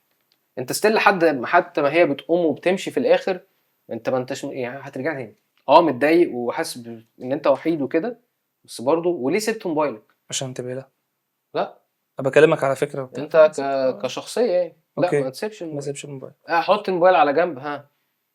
قولي ما انا عملت كده لما رجعت، لما لقيتها سكتت شويه فخدت الموبايل تاني وسبت. لا خلي الموبايل في ايدك، خلي الموبايل في ايدك. انت نفس الكلام، انت يعني مركزه قوي او الموضوع مضايقك وعارفه ان هو شخص مهمل، بس انت يأسانه برضه. يعني عارفه لما كنا بنقول في الاول البروفا اللي هي قبل اللبس الايه، في استغراب هنا اللي هي بقول لها والله طب انا مش موافق. والله استغراب بسخريه اوكي مش تمام. بصدمه. المعنى وراه ان انا عارفه، ما انا مش بقولك عشان تسافر، ما هو انا عارفه ان انت مش هتسافر وعارفه ان انت هتقولي مش هتسافري وعارفه الحوار رايح لفين، بس انت ما انتش فاهم. فانا بقول لك انا خلاص كل واحد من طريق. وعايز احس اكتر ان انتوا في بيتكم، ما تقلع الجزمه دي، ومفيش مانع ان انت تحط رجلك على الترابيزه تسند رجلك هنا كده، بس انت لابس شراب لونه ايه؟ غامق. غامق ماشي، عشان بس ما ينورش لا، قوي من الاضاءه هنا. القعده دي معناها ان هم يا اما كانوا في خروجه ورجعوا هما الاثنين، لان الاثنين لابسين لبس خروج، هو قاعد مركز مع موبايله، هي الشنطه بتاعتها موجوده على الترابيزه، فده معناه ان هما كانوا في خروجه جايين من خروجه. طيب لو انا حطيت طبق فشار شويه حلويات شويه حاجات تانية، فانا من اول التيك عارف ان دول قاعدين سهرانين بيتفرجوا على فيلم، بس مش هيبقى لايق اللبس اللي هما لابسينه، انا اخليهم يلبسوا لبس بيت. فبتقول لي انا مش مبسوطه يا امير، بتطلع بقى اللي جواها دلوقتي. فانا بقول لها مش مبسوطه، يبقى نتكلم ونحل المشكله. دي بقى اللي فيها بشويه مش علشان خاطر مش عارف ايه يعني الموضوع بالنسبه لك منطقي يعني. مش مبسوطه مش تقولي لي هنسافر يعني. لان انت عارف ان هو هتتكلم وهتنفض انت برضه. بس بحاول افهمها برضه ان يعني نتكلم يا ستي، منطقي يعني. نتكلم يعني نتكلم. بس نتكلم وانا هفضل لك عادي يعني هي نفس الكونسيبت. يعني انا مش نيرف قوي اللي هو مش مبسوطه يبقى نتكلم مش ونحل مبسوطه يبقى المشكلة. نتكلم يعني بس عايز اعرف، عايز احس هو نتكلم يعني هنتكلم بس مفيش نتيجه يعني. ايوه مش بنفس الاداء بتاعي. فهمت. بس بالظبط اللي هو يعني تعالي في ملعبي، تعالي نتكلم وخلاص، قولي كلمتين وخلاص ونعدي الموضوع. أمير،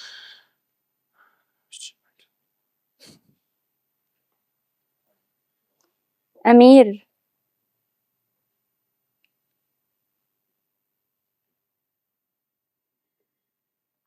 أمير، هو أنا مش بكلمك؟ سوري، كنت بتقولي حاجه؟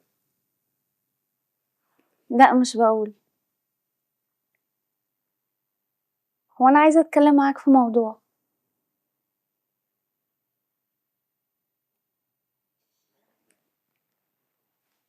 أنا بفكر أوافق على موضوع السفر. تسافري؟ بس انا مش هسيب شغلي واسافر. أنا مش عايزاك تسافر. والله؟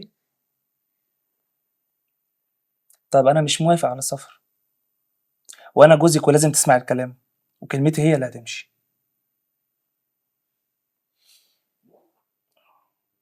أنا عايزة إن احنا ننفصل.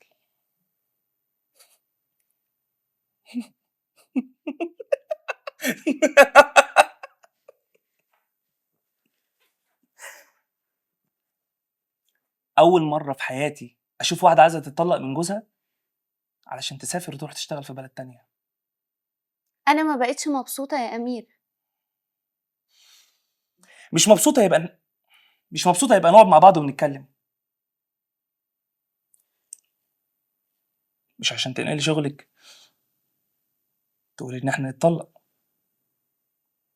افهم، مش الشغل هو السبب. أنا ما بقتش مبسوطة. بص، أنا كنت زمان بتبسط، بس أنا دلوقتي مش مبسوطة معاك.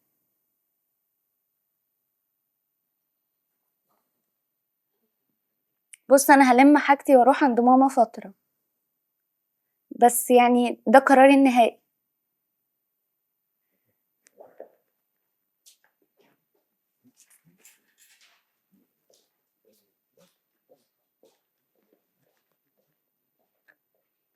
كات حلو قوي، حلو. انا عندي بس يعني ما عنديش اي كلام بس مطلق. كل اللي انا محتاجه حاجه بسيطه.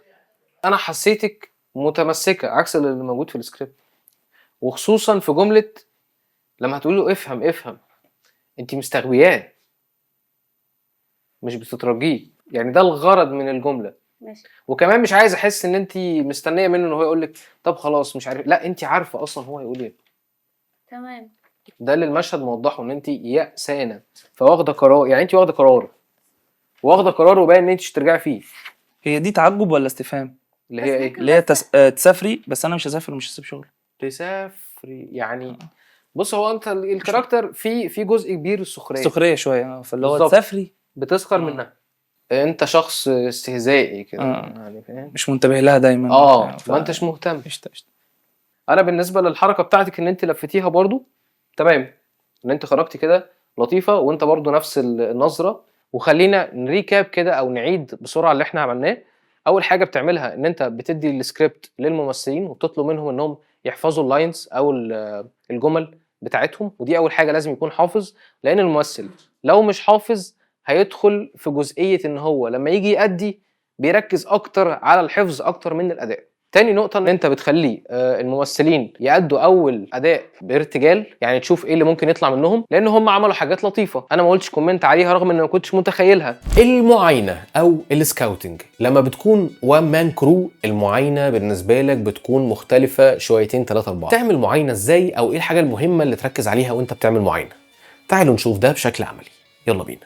تعالوا بقى نتكلم عن حاجة مهمة جدا وهي المعاينة. بنحط السيناريو الأسوأ انك رحت على اللوكيشن على طول وما كانش عندك فرصه ان انت تشوف اللوكيشن قبل التصوير. انا اول ما دخلت المكان هبص الممثلين هيكونوا موجودين فين، اي اكسسوار هيكون موجود. بعد كده هبص على مصادر الضوء، هل في شبابيك في المكان، هل في افاجوره او نجفه هتكون هي مصدر الضوء وهتظهر معايا في الفريم. مهم قوي انك تركز على الحاجات اللي هتظهر معاك في الفريم.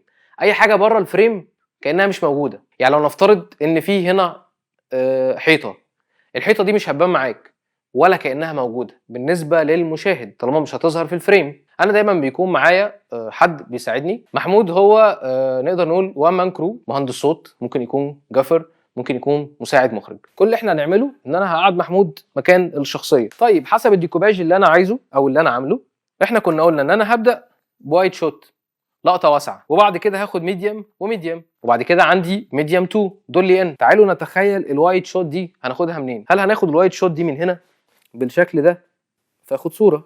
هل هاخدها بشكل جانبي بالشكل ده وهاخد صوره؟ وعايزين نركز برضو ان احنا بيكون معانا تلفزيون، التلفزيون هيكون هنا. هل التلفزيون هيظهر معايا في الوايد شوت ولا لا؟ لان لو هيظهر لازم اجيب التلفزيون ويكون موجود هنا. فانا دلوقتي صورنا لقطتين. عندنا اللقطه دي او ممكن نشفتها شويه ناحيه اليمين، دي هتكون سوزي قاعده في الجانب ده، امير هيكون قاعد في الجانب الثاني. او نقدر ناخد من دي الميديوم 2 زي ما احنا عاملين في الستوري بورد. الميديوم 2 برضو تخيلت سريعا ان هي ممكن تكون من الجانب ده زي ما احنا عملنا بالظبط. هبدا من هنا ناخد صوره وهدخل لهنا، فالميديوم هروح الناحيه دي، ممكن تبص شمالك او يمينك بالشكل ده، وبشوف ايه التكوينه اللطيفه. ممكن محمود ممكن تقعد العكس، هاخد لقطه العكس، هتبص بقى الناحيه الثانيه. دي لقطه اللي هيكون فيها امير، ممكن يكون هنا الاو تي اس او جزء من سوزي ظاهره، وعندنا هنا العكس، وعندنا هنا الميديوم 2، وعندنا هنا الوايد. دي اللقطات اللي موجوده في الستوري بورد. يعني لو بصينا على الستوري بورد هنلاقي ان احنا عندنا اللقطه الوايد زي ما احنا شايفين اللي هيكون فيها الدولي ان، دي اللقطه بتاعت الموبايل، دي اللقطه بتاعت امير اللي احنا صورناها، وعندنا دي اللقطه بتاعت سوزي، ودي الميديوم 2. دي كده تقريبا اللقطات كلها اللي احنا محتاجينها. ليه مهم انك تعمل كده في المعاينه؟ كل نقل الكاميرا تاخد وقت كبير قوي زي ما هنشوف مع بعض. يعني عشان احط الكاميرا في مكان معين تاخد لي ربع ساعه، وعشان انقلها احطها في مكان تاني هتاخد ربع ساعه، وانقلها في مكان تالت ربع ساعه.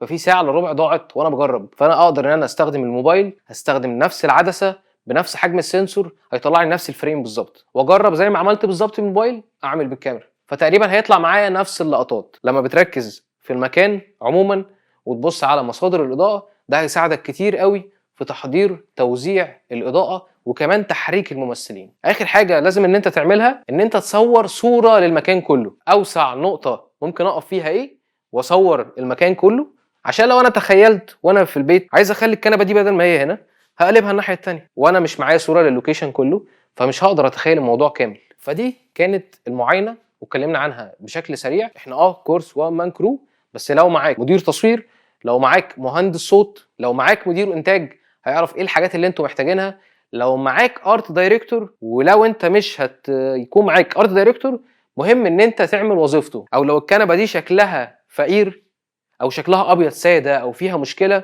هيقول ان انا ممكن احط مخدات بلون معين. الارض دي لو مش مفروش عليها حاجه هيقول ممكن افرش سجاده. فانت مهم قوي تركز في الحاجات دي لان هي بتدي لك برودكشن فاليو. وده كان كلام سريع كده عن المعاينه. ايه اول حاجه بتعملها لما بتيجي تصور مشهد؟ قبل ما تنور المشهد او تخلي الممثلين يقعدوا قدام الكاميرا، انت محتاج تشوف الكاميرا شايفه ايه من الديكور، وايه تفاصيله، واماكن الشخصيات فين في الكادر، وهيتحركوا منين لفين، علشان لو محتاج تظبط اي حاجه في الفريم بتاعك بتعملها قبل ما تبني نور وقبل ما تقعد الممثلين. المهم تعالوا نشوف ده بنعمله ازاي بشكل عملي. احنا قلنا الشخصيات هتكون قاعده هنا، المفروض هيكون في تلفزيون مش هيظهر معانا. يعني لو انت في شقه بتبقى منور نور الشقه عادي جدا، احنا كل ده ما نورناش، احنا بس بنشوف الفريم بتاعنا هيكون شكله عامل ازاي. اللي احنا محتاجينه في الفريم دلوقتي كنبه في سنتر الفريم، بس طبعا الاستندات دي ظاهره معانا، محتاجين يا محمود نشيل الاستندات دي نخليها في الجنب ده. مهم ان الكنبه دي ما تبقاش لازقه في الحيطه بالشكل ده، هي هنا هتعمل لي مشكله لو هي قريبه قوي من الحيطه. مفيش دبس، بمعنى ان انا لما اجي اصور الشخصيه ميديوم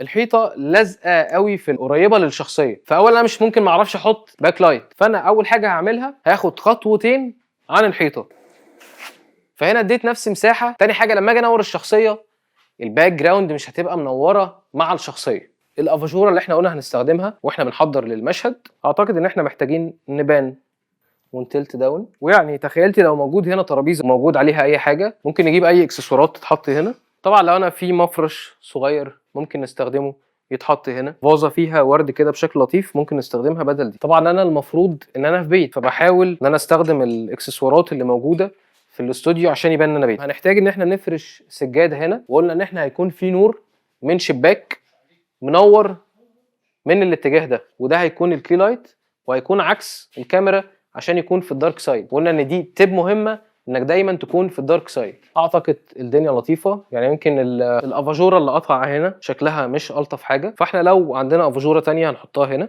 ما نورناش تلفزيون، احنا عندنا تلفزيون لسه التلفزيون ما اشتغلش. طبعا انا بحرك الافاجوره دي عشان كانت قطعه كده من الجنب، فكان شكلها مش لطيف. طيب يعني احنا بنحاول نوصل لفريم او لقطه مرضيه. كل اللي احنا بنعمله ده شغلانه الارت دايركتور، هو بقى اللي بيفكر في كل الديتيلز اللي احنا عمالين بنفكر فيها دي، زي ما احنا قعدنا نحضر شغلنا كمخرجين او مديرين تصوير، فالارت دايركتور بيعمل التفاصيل اللي احنا اتكلمنا فيها دي. طبعا احنا هنبقى كروبد شويه كده، فالجزء اللي فوق والجزء اللي تحت مش هيكون ظاهر. وتعالوا نجرب حركه الكاميرا. هنبدا بالنقطه A. طبعا احنا محتاجين نشيل الستاند اللي باين معانا ده. هنبدا من نقطه A، هندخل دولي ان لنقطه B، يعني هيبقى ده اخرنا. بالنسبه للسلايدر نعمل مارك مكان ما احنا هنقف فين، لان انا هنا مش هدخل لاخر السلايدر، انا هدخل جزء بسيط جدا. عايزين تيب، نعمل مارك، هقف هنا. فنعيد تاني الحركه كده من A ونبص على المارك ل B. لما بتيجي تصور مشهد وعايز تنوره، اصعب لقطه بتكون اللقطه الواسعه، الوايد شوت، وغالبا هي بتكون اول لقطه بتشتغل عليها في توزيعه النور. ايه اللي بيحصل بقى ساعتها لما بتيجي تنور الوايد شوت؟ المهم يلا بينا نشوف ده بشكل عملي. اول حاجه عشان اعملها، عشان انور المشهد، هنضلم كل الكشافات اللي قدامنا دي، فمحتاجين نطفي معظمهم ونسيب كشاف واحد بس ينور. طبعا احنا قلنا ان احنا محتاجين نعمل شيب ان في اضاءه جايه من شباك، فهنستخدم الكشاف ده. مش لازم تستخدم نفس التولز اللي احنا بنستخدمها دي، احنا بنفهم ايه الغرض من المعده وممكن ننفذها بمعده ثانيه عادي جدا. اضاءه هارد لايت، كشات طبعا هتساعدنا ان احنا نقطع الضوء عشان ينور بس على الشخصيتين، فيبان ان هو خط اضاءه داخل من الشباك. احنا محتاجين بقى نطفي نضلم خالص. هنحتاج بقى هنبان شمال شويه، ايوه كمان، لا هتروح يمين. الاضاءه اللي تحت دي هنطفيها. احنا الاضاءه دي 5600 ولا 3200؟ هنخليها من 3200 ل 5600، وده عشان يعمل كونتراست مع لمبه الافاجوره اللي عاده بتكون 3200. هنرفع الاضاءه الكي بتاعتنا شويه، بوم بوم لفوق. احنا لما بنرفع الحاجه لفوق اسمها بوم، وطبعا حركه الاضاءه بتبقى شبه حركه الكاميرا، بان او تلت، نفس الكلام. وهنتلت داون بقى عشان نخلي التاثير اللي نازل على الحيطه ده هنكيشه بالكشف، الرسمه لتحت كده بالظبط. هننزل كمان، يعني اول ما نبدا نسبيل على الحيطه تمام. بس كده توقعنا ان احنا نكون كل ده في الضلمه، واقع خالص في الشادو، كل اللي احنا شايفينه ده. فتعالوا نشوف كده في الفولس كولر. لما ندوس على زرار الفولس هتورينا ان كل المنطقه دي في البينك والبلو، معنى ان ده كله اندر اكسبوز. اندر اكسبوز يعني التفاصيل فيه كراجد، مش واضحه. طبعا احنا لسه عندنا التلفزيون، افكت التلفزيون، ولسه عندنا الباك. لما يكون فيه هيز هيأثر ازاي على الاكسبوجر، لان الهيز بيقلل الكونتراست في الصوره. وتعالوا نشوف ده تاثيره على الصوره ايه. ونشغل فولس كولر. طبعا بنلاحظ ان البينك ده معناه ان هو كراجد، فيبدا يدخل في جزء ان هو يبقى بلو، فمعنى كده ان هو الاكسبوجر بتاعه بيرفع. نلغي الفولس كولر. طبعا بتحتاج ان انت توزعه في اللوكيشن، فممكن تقعد ترقص انت والممثلين. فدلوقتي التاثير بعد الهيز في قبل وبعد ده، بس احنا جربنا كده مع الكي، مع ضوء الكي. طبعا لو الكي ده مقطوع بشكل ما هيكون مرسوم زي ما انتم شايفين كده الشادو بتاع ايدي. يعني لو احنا عاملين اي شيب شباك اللي هو بيكون مقطع من الستاره مثلا، الضوء مقطوع من الستاره، هيديك رسمه الشيب زي ما انتم شايفين قدام ايدي كده. تعالوا نشوف لو استخدمنا اضاءه ثانيه، لو غيرنا الافكت ده ونخلي التاثير او الافكت شباك. فتعالى نعمل ده.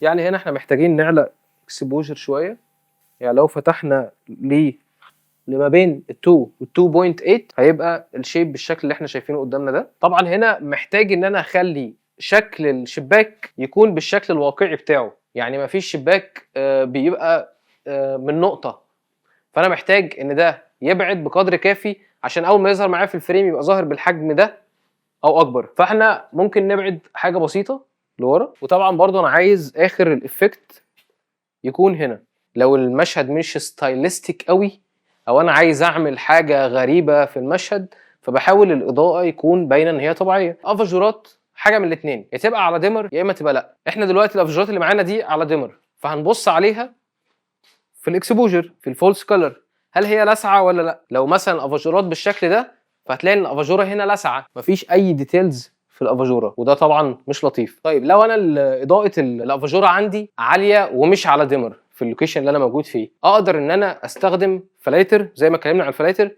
هنستخدم ان دي، يعني تعالوا نشوف كده بشكل سريع. طيب هنستخدم وان ستوب، تعالوا نشوف لما نشغل الفولس كولر ده ان دي وان ستوب، ونلاحظ هنا في النقطه الجزء الاوفر اكسبوجر او الملسوع دايره منوره. لو انا مش معايا الافجورات او اللمبات بتاعتها على ديمر، اقدر ان انا احط ان دي، فنروح من اوفر اكسبوجر الى كوريكت اكسبوجر زي ما احنا شايفين قبل بعد.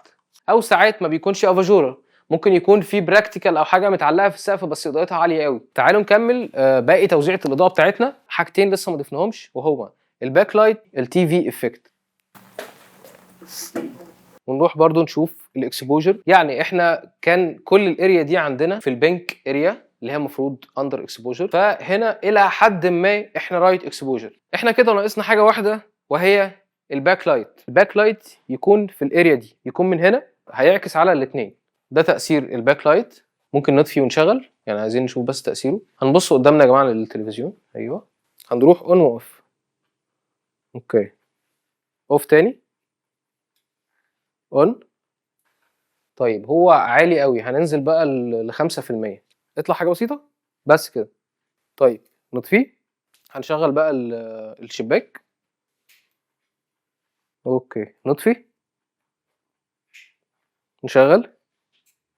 طيب اخر حاجه هنشغلها وهي افكت التلفزيون. هو يعني ناخد بالنا ان هو مفلت الدنيا شويه، خلي الدنيا فلات، فنحاول ان احنا ننزله شويه.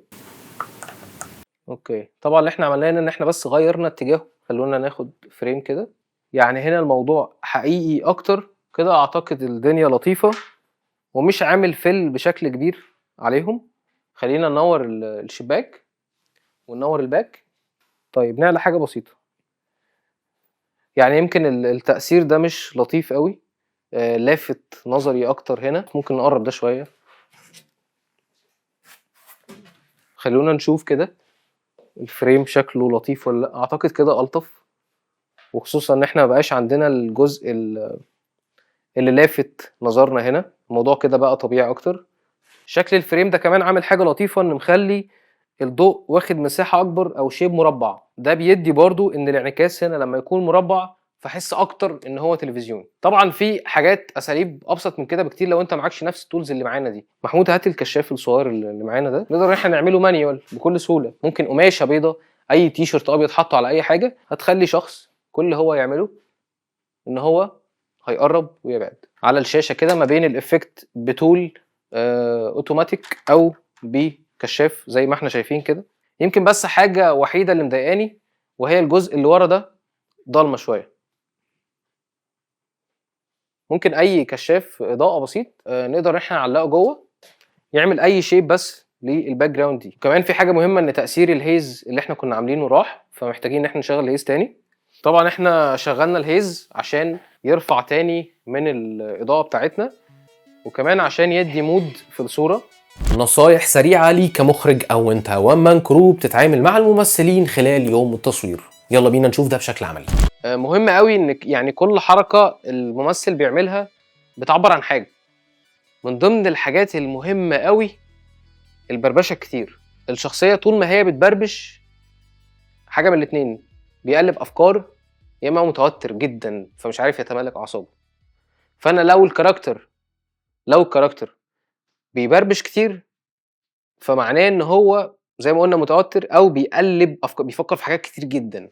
لو انا عيني للكاميرا وبتكلم مستمر في الكلام ومبغمضش عيني خالص وعمال اتكلم، فدايما هتفضل منتبه ليا. اول ما هقفل عيني او هبربش كده انا بقلب او بفكر في حاجه جديده، فتلاقيني اغير الموضوع او اتكلم في حاجه جديده او في فكره في دماغي، وخصوصا في الميديم او الكلوز اب. فالبربشه الكتير دي معناها ان انت متوتر، وانا مش انت هنا مش متوتر خالص. ناخد تيك 3 سين 15 شوت 2 تيك 3 اكشن. أمير،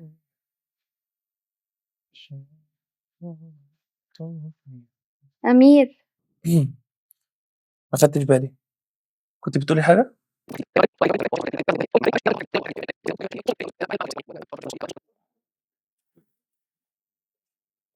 كات. طبعا كان في شويه لخبطه في الكلام، بس عشان انت ظاهره معانا في الفريم فلازم الكلام يتقال صح. لما بكون باخد رياكشن ما تديش للكاميرا ظهرك، لان انا الجزء ده مش هاخده، فانا محتاج تعبيرات الوش. وبرضو نرجع لنقطه ان في الميديم او الكلوز اب الحركه الصغيره بتبان كبيره، الكلوز اب بالذات الحركه البسيطه بتبان كبيره قوي. يعني انا ممكن في الوايد حركتي جزء بسيط كده ما تبانش، تبان حركه بسيطه قوي، يعني اتحركت كذا سنتي بسيط قوي.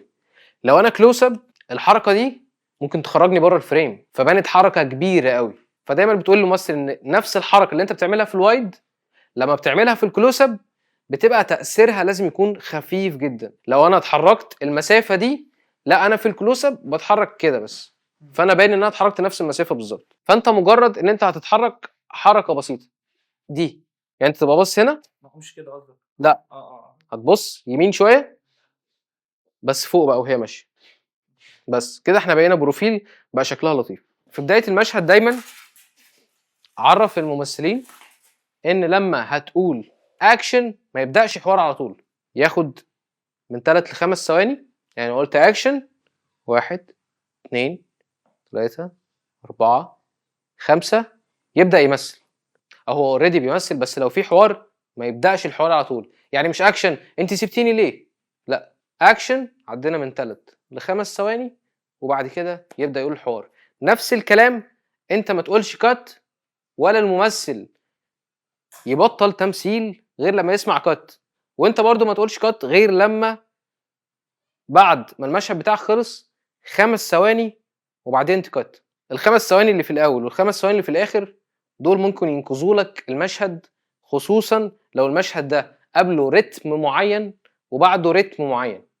يعني مثلا لو المشهد ده قبله سريع، ايقاعه سريع سريع سريع سريع، وبدات اكشن، لو هم اتكلموا انا استمريت في نفس السرعه دي، مش هينفع المشهد يمشي بطيء. انما سريع سريع سريع اكشن 1 2 3 4 5 قالت جملتها، اقدر ان انا ارجع للايقاع البطيء. فال5 ثواني اللي في الاول دول لو مش موجودين مش تقدر تعوضهم، بس هم موجودين وعايز تشيلهم تقدر ان انت تشيلهم في المونتاج بسهوله.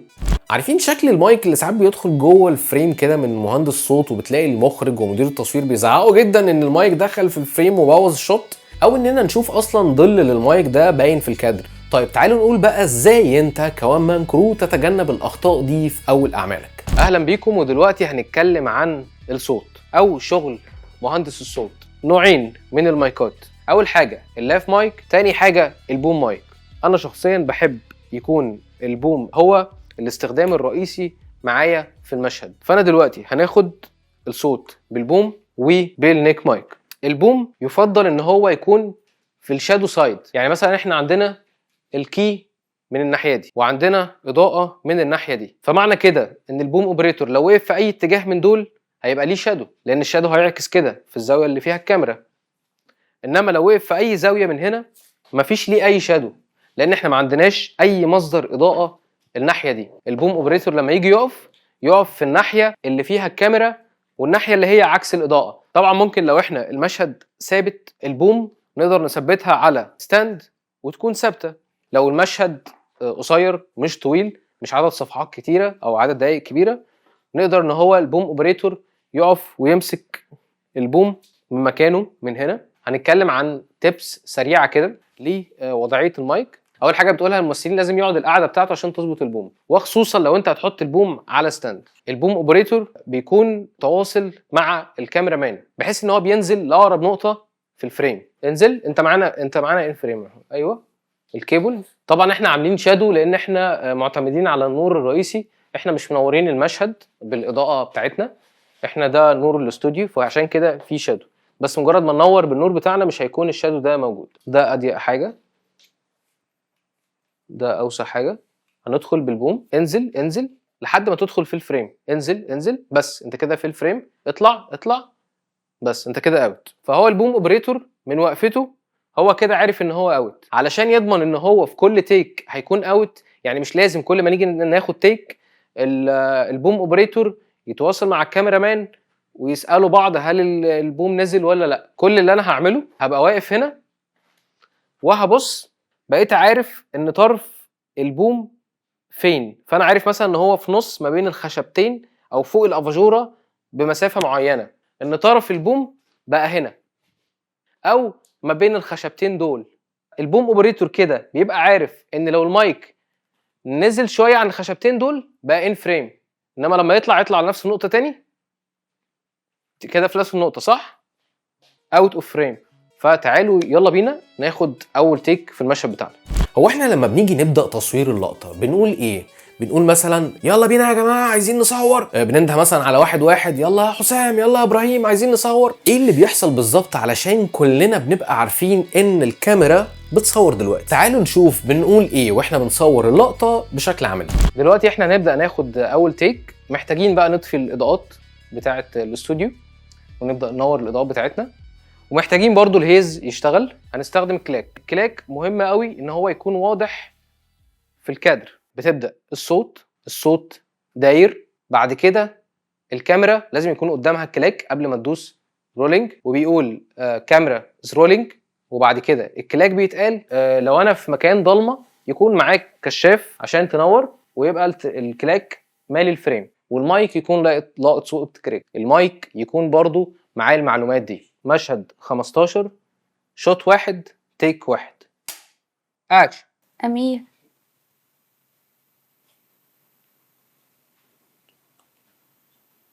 أمير، أنا بكلمك على فكرة.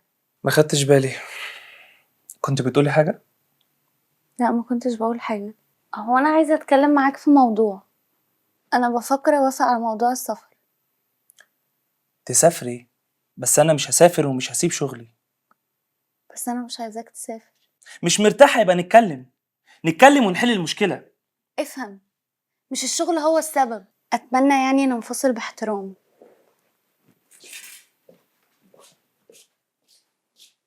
كات. حلو قوي.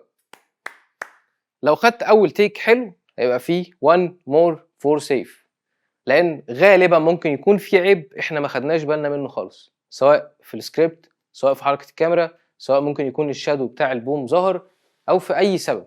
فانت لازم تاخد تيك كمان. فده اللي احنا هنعمله. انا بس هضيف حاجه بسيطه، جمله فاهم افهم افهم. فاحنا عايزين نبين ان انت يعني هو مش مستوعب، افهم، وكانه طفل صغير. تمام. ساوندز رولينج، كاميرا رولينج، سين 5 شوت 1 تيك 2. افهم يا أمير، أنا دلوقتي مش مرتاحة معاك. أتمنى ننهي كل حاجة بينا باحترام. التيك لطيف. هنشيك الصوت تمام، مفيش اي عيوب في الصوت. بعد كده هنروح للزاويه اللي بعدها. يلا بينا.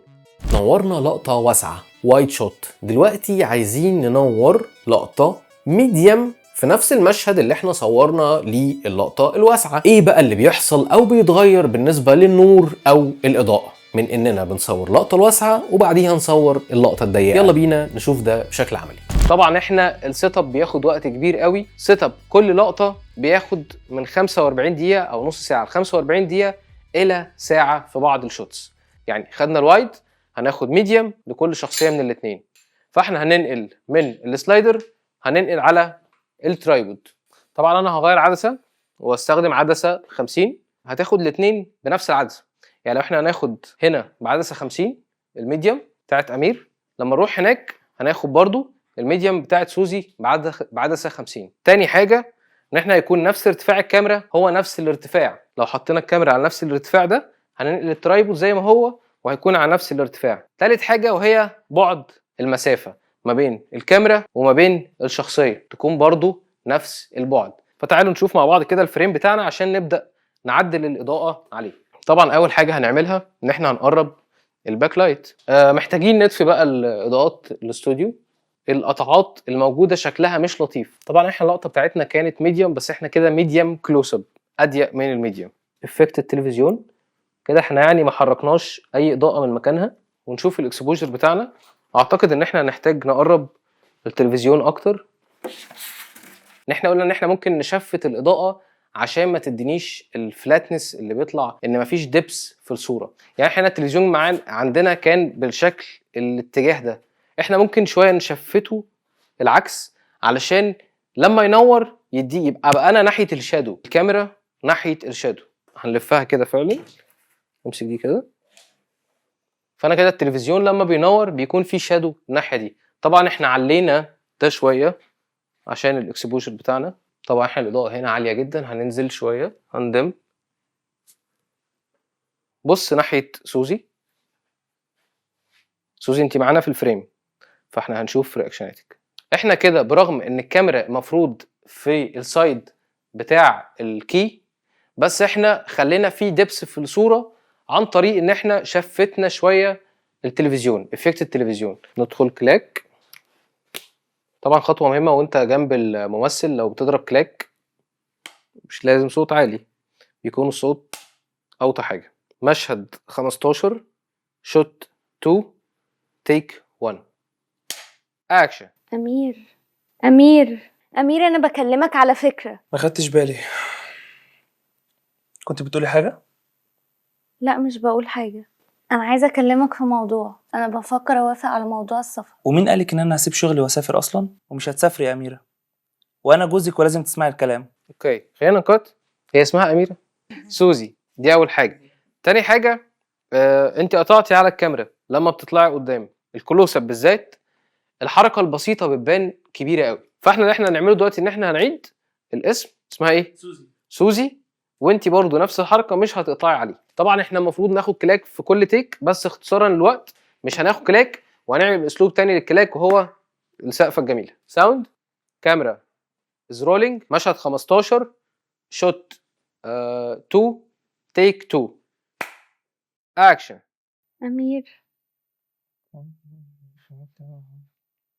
امير انا بكلمك على فكره. ما خدتش بالي. خير، كنت بتقولي حاجه؟ لا مش بقول حاجه، انا كنت عايزه اتكلم معاك في موضوع. تسافري. اوكي ممكن نكت. نبدا بعد كده ننقل النقله الثانيه وناخد الزاويه العكس. لما بيحصل اخطاء سواء في اداء الممثل او بالنسبه للكاميرا او اي حاجه تكنيكال، بنتعامل مع ده ازاي؟ يعني ايه لما بيحصل حاجه غلط بنقول استيل خلال التصوير، وليه بنقولها اصلا؟ تعالوا نشوف ده بشكل عملي، يلا بينا. نبدا بعد كده ننقل النقله الثانيه وناخد الزاويه العكس. زي ما قلنا هنحافظ على نفس المسافه ونفس الارتفاع، وهننقل الكاميرا العكس. محتاجين ان هي تكون يمين الفريم وهو شمال الفريم.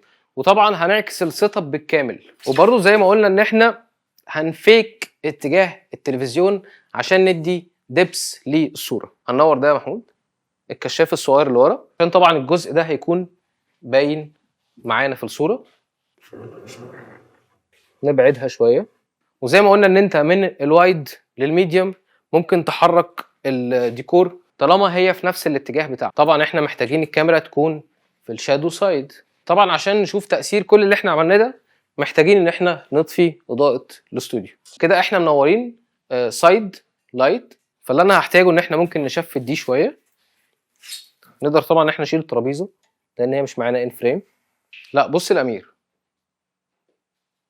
اوكي طيب احنا عندنا اوبشن تاني. كل اللي هنعمله ان احنا هنعكس الضوء من الجانب ده عشان يفل شوية الدارك سايد. بس كده احنا كده اوت اوف فريم صح كده. اوكي هنحتاج ده ثابت هنا كده. طبعا احنا اللي احنا بنعمله دلوقتي بنعكس من اضاءة الشباك. طبعا هو تأثير خفيف. طيب احنا محتاجين ننقل ده الناحية التانية. بس حلو قوي ده. فاحنا عشان نخلي هنا باك لايت وخصوصا الافاجوره هتكون ورا، فهيبقى باين ان النور ده جاي من نور الافاجوره. نرجع الافاجوره زي ما هي ونظبط البوم ونشيك على نسب الاضاءه. طبيعي ان انا اشوف الجزء ده في الشادو زي ما كنا طبيعي ان احنا بنشوف ان الجزء ده عند امير بيكون فلات. لان الاضاءه جايه بالاتجاه ده. نفس الفكره بالنسبه للتلفزيون، فلما هيكون في فيل هيكون في فيل خفيف. احنا بس عندنا مشكله واحده، ان معانا جزء من الريفليكتور باين في الجنب ده. كاميراز رولينج. 3 2 1 and action.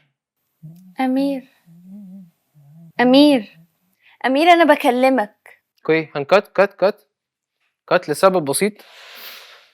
هنا الافكت فيه راكور، لان زي ما احنا شايفين هنا هو مش منور الجزء كامل من الوش، فطبعا لما هنيجي نقطع بين اللقطتين هنحس ان في راكور. كل اللي احنا هنعمله هنشفت دي. اعتقد كده الافكت بقى واضح. اكشن. انا بكلمك على فكرة، انا بفكر في موضوع السفر، ومين قالك ان انا هسيب شغلي واسافر اساسا؟ وانا اصلا مش عايزاك تسافر معايا، وده قراري النهائي يا امير. اتمنى ننفصل باحترام. نراعي فكره الكلوز اب برضو، ان احنا ما نخرجش بره الفريم. السكريبت فيه جمله انا بفكر في موضوع السفر. لا انا قررت اوافق. بالظبط، ففي فرق كبير بين المعنيين. تمام. انت قلتي انا بفكر فلا، انا خلاص هسافر. and action. امير انا بكلمك على فكرة. ما خدتش بالي، خير في حاجه؟ هو كلامه مش مهم ان هو يسلم لي مهم. لي مهم. سوري. يلا ستيل يلا. نفس تيك. 3 2 1 and action. امير انا بكلمك على فكرة. ما خدتش بالي، كنت بتقولي حاجه؟ لا ما كنتش بقول حاجة، انا عايزة اكلمك في موضوع. انا موافقة على موضوع السفر. ومين قالك اساسا ان انا هسيب شغلي واسافر؟ انا اصلا مش عايزاك تسافر معايا. انا مش موافق ومش هتسافري، وانا جوزك وكلمتي هي اللي هتمشي. انا عايزة اننا ننفصل. اوكي، سلمك يو تاني نفس الجمله. هنعيد اللاين اللي قبله. يلا بينا. انت كنتي بصاله. يلا بينا. اكشن. والله طيب، انا مش موافق ومش هتسافري، وانا جوزك وكلمتي هي اللي هتمشي. انا عايزة ان احنا ننفصل.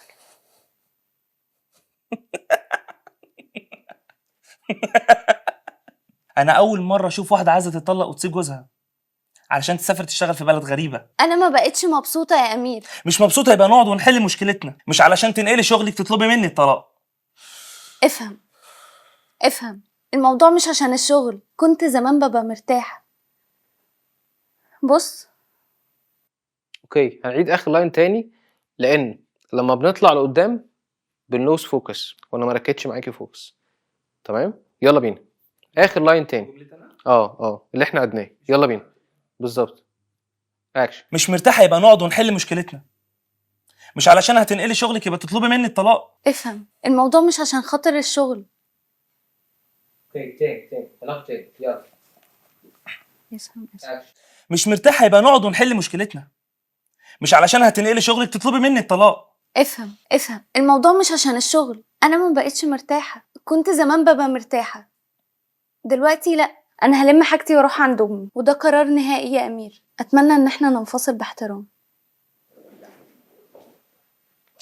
كات. لما بنقول ستيل خلال التيك يعني حصلت مشكله وقلنا ستيل ده معناه الكاميرا الرئيسيه بتاعتنا ما عملتش كات ولا الصوت عمل كات. لما بنبدا بنقول اكشن ولما نقول كات كله بيقطع في نفس الوقت. فاحنا بنقول ستيل ده معناه ان الصوت لسه داير والكاميرا لسه دايره، وهنكمل على نفس التيك اللي احنا خدناه. تاني حاجه، لما الممثل يغلط في جمله في وسط الحوار واحنا واخدين كفرج، ما فيش داعي ان انت تاخد التيك كله من الاول، خصوصا ان الكفرج انت مستحيل تاخد التيك كله او المشهد كله من زاويه واحده. فنفس الفكره، طالما انت عارف ان انت هتعمل ده، لو حصلت مشكله بتعيد من اخر لاين غلطت فيه، وبكده يكون انتهى المشهد بتاعنا. طبعا كنا راسمين شوتس اكتر من كده، لكن عشان الوقت خدنا وايد ميديم وميديم، وبكده يكون معانا في المونتاج ان احنا نقدر ان احنا نميكس ما بين الثلاث زوايا دول، ونقدر ان احنا نطلع المشهد. ودي كانت نهايه المشهد. تعالوا نشوف المشهد بعد ما تمنتج.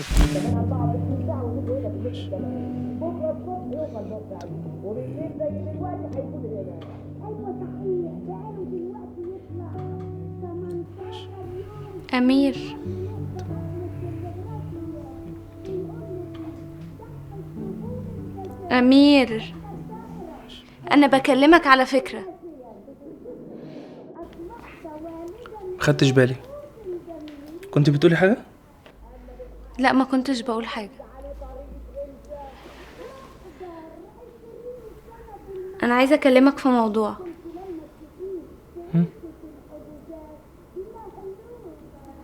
انا موافقة على موضوع السفر. تسافري؟ ومين قالك اصلا ان انا هسيب شغلي واسافر؟ انا اصلا مش عايزاك تسافر معايا. والله؟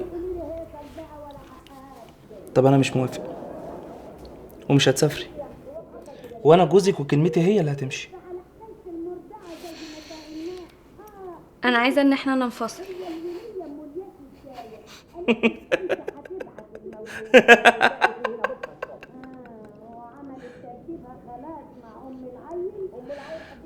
انا اول مره اشوف واحده عايزه تتطلق من جوزها وتسافر عشان تشتغل في بلد غريبه. انا ما بقتش مبسوطة يا امير. مش مرتاحه؟ يبقى نقعد ونحل مشكلتنا، مش علشان هتنقلي شغلك تطلبي مني الطلاق. افهم افهم، الموضوع مش عشان الشغل. انا ما بقتش مرتاحة.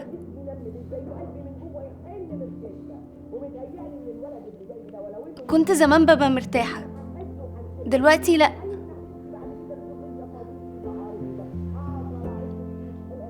انا هلم حاجتي واروح عند امي، وده قرار نهائي يا امير.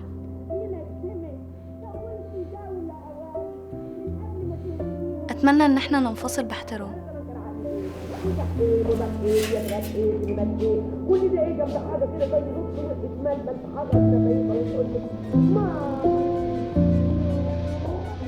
ولو عجبتك الحلقه دي ما تنساش تعمل لايك وشير وسبسكرايب او اشتراك علشان تشوف الحلقات الجايه ومفيش حاجه تفوتك، وادعي لي دعوه حلوه من قلبك، واشوفكم الحلقه الجايه.